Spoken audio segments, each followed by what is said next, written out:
You're listening to an Airwave Media Podcast.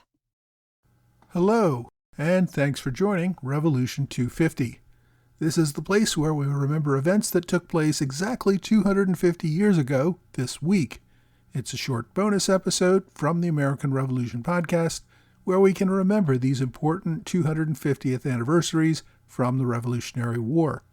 This week, we remember the British plot to assassinate George Washington, which was revealed on June 21st, 1776.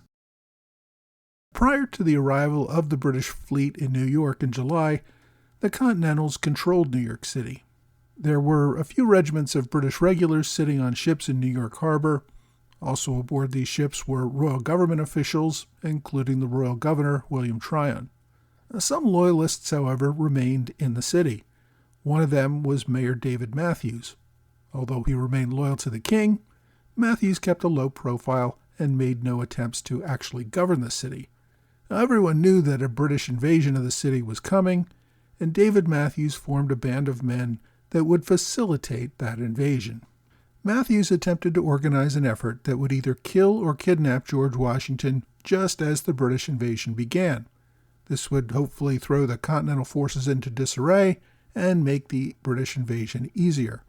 The conspiracy involved bribing several members of Washington's Life Guard. This was an elite group of soldiers that the Continental Army had established back in March 1776 in Boston to provide personal security for General Washington. They essentially acted as his bodyguard.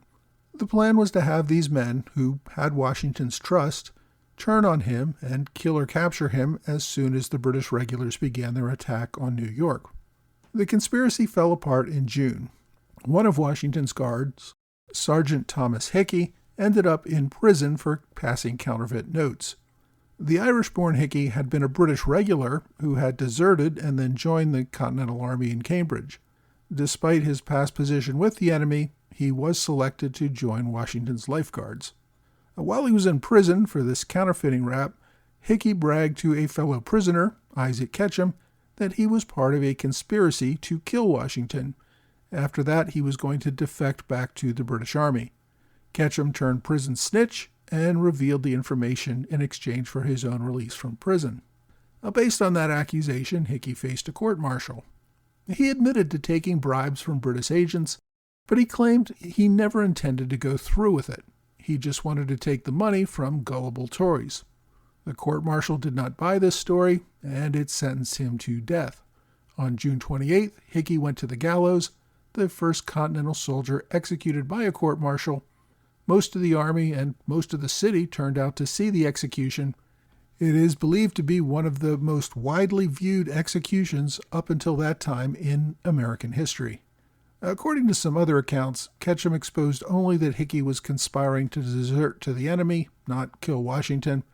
Hickey was actually convicted of conspiracy and sedition, but the trial never heard any testimony about any assassination plot.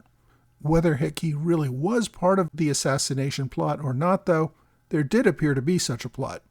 A man named Samuel Francis testified before Congress after the war that he had exposed the plot and was falsely accused of being part of the conspiracy and was actually imprisoned for a time. Whoever exposed the plot, the assassination plot did seem to exist. With the plot exposed, Patriots arrested Mayor Matthews and 12 other loyalists suspected of being involved. They shipped them all off to Connecticut.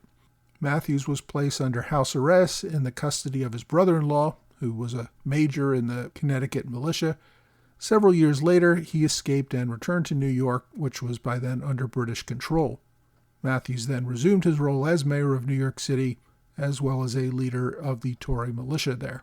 He remained in those roles until the British invasion in 1783.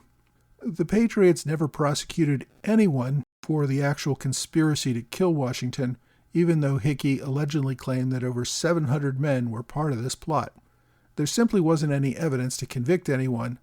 That aside, the Patriot leadership also did not want the public to find out that Continental soldiers were plotting to kill their commander.